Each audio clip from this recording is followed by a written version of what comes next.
I don't know about you, but just recently I've had more time on my hands than I would normally have.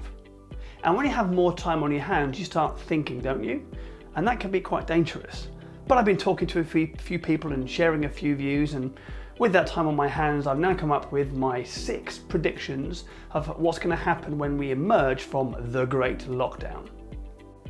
People will initially treat each other like lepers before embracing people again, having that human contact, because it's been forbidden for what seems like an absolute age.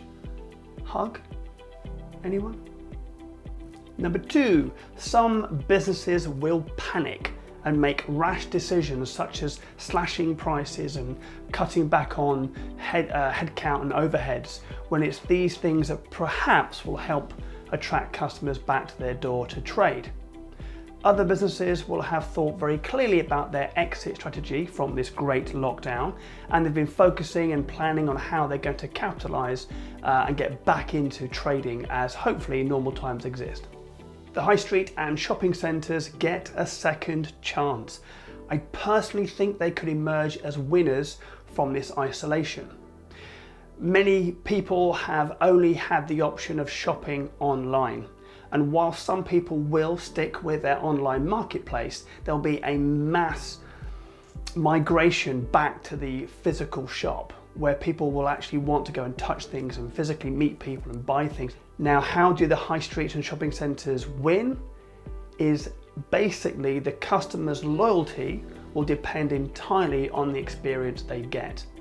If I was running a physical shop, I would invest time, effort and money in improving customer delight and improving the level of service we give to our customers.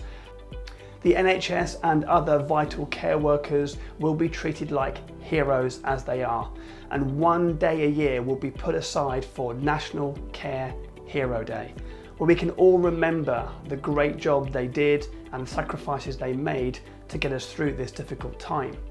There will be open criticism of the politicians and the way the governments have handled this global pandemic. Each country will have its own squabbles. They will be criticised for the way they've handled it, and this criticism will often come from the leader of the opposition parties, because it's in their interest to go and do so.